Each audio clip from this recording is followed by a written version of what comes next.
Good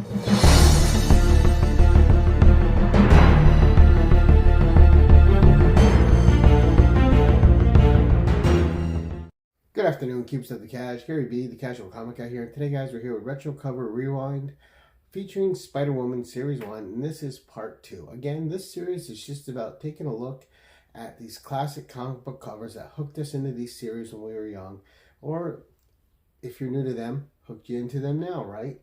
And just making sure that some of these artists don't go unsung. Some of these great covers aren't lost to history. And we just get to look at them and appreciate the art that was done on them and the artists and just have a good time, right? That's what it's all about. So this is part 2. So we're going to be going through issues 11 through 20 today. I gave a little bit more of a history and stuff before on part 1 if you want to see that. The next couple parts are just going to be straight for the covers and the love of the artist, and I think a couple of them will surprise you.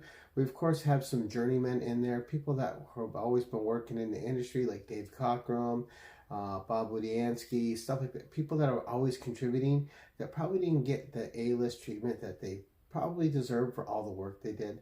But without further ado, let's get into these covers. So first up in issue 11.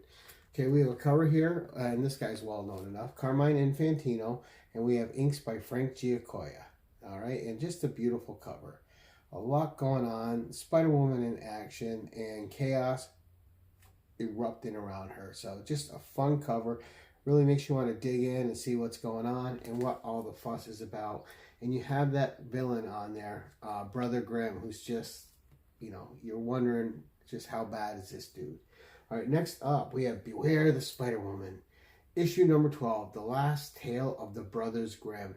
The stage is set for all-out action. Again, this is Carmine Infantino, but the inks this time are done by Bob McLeod. Got a little bit of a booty shot there, and you got the Brothers Grimm looking to take Jessica on and see if they can defeat her. And just a fun cover. What I really liked about Carmine Infantino doing Spider-Woman is I loved how he did her hair. He always made it part of the action, which I really enjoyed. So great cover there. And then we have Beware the Spider-Woman, Suddenly the Shroud. All right, and just one of those great older characters. And this is a Dave Cockrum cover and inks by Bob McLeod again.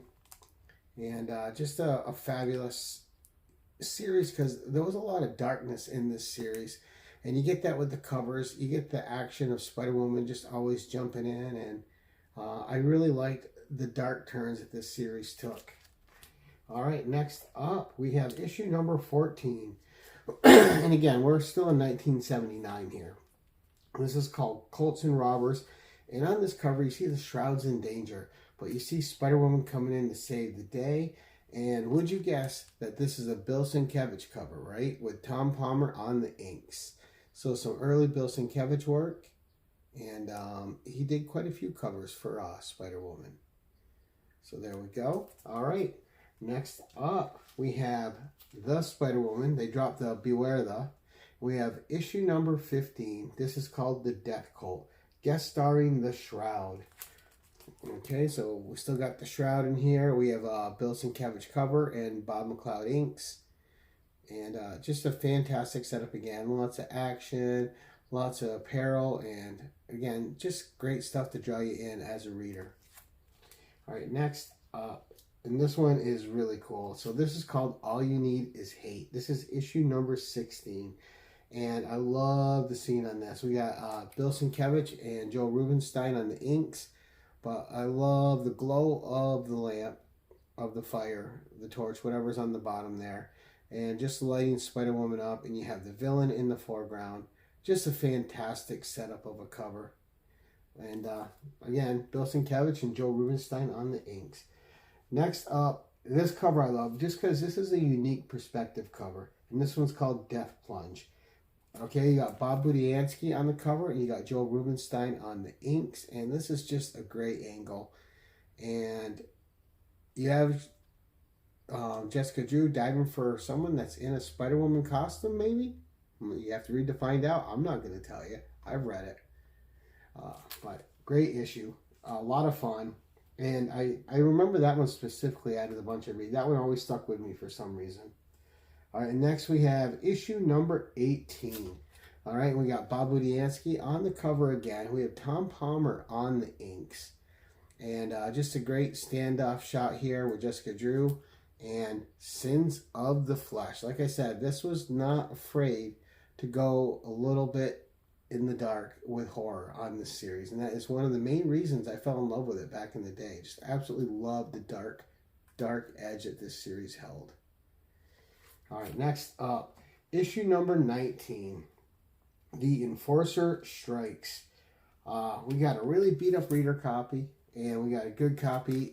And so this cover is by Bob Layton. You got Werewolf by Night in the background here, and Jessica Drew up front, and of course the Enforcer below, and all sorts of peril being promised, and just a classic standoff going to happen in this issue. So much fun. And just seeing Werewolf by Night in this series was always a joy. And yeah, love it. All right, next up, and the final issue for today, we have issue number 20, Spider-Woman at Last, Face to Face with Spider-Man. And we have Frank Springer on the cover art and Frank Giacoia on the inks. And just an issue that is one of the more expensive ones, just because it's the meeting of her and Spider-Man, and it's just so much fun. A great perspective cover, and Spider-Man trying to figure out just who Jessica Drew is and what powers does a Spider-Woman have, and is she connected with him in any way. But great issue, and a great one to end this video on. Look forward to seeing you guys in the next video, where we'll go through issues 21 through 30. And there are 50 issues, so we got 3 more parts coming. But I hope you enjoyed the covers today. I hope you got to see art from these artists that you maybe have followed and you didn't know they did these covers. And maybe introduce you to a couple artists that you'd never heard of. But that's it for today, guys. Thank you so much for watching. And until next time, keep it casual.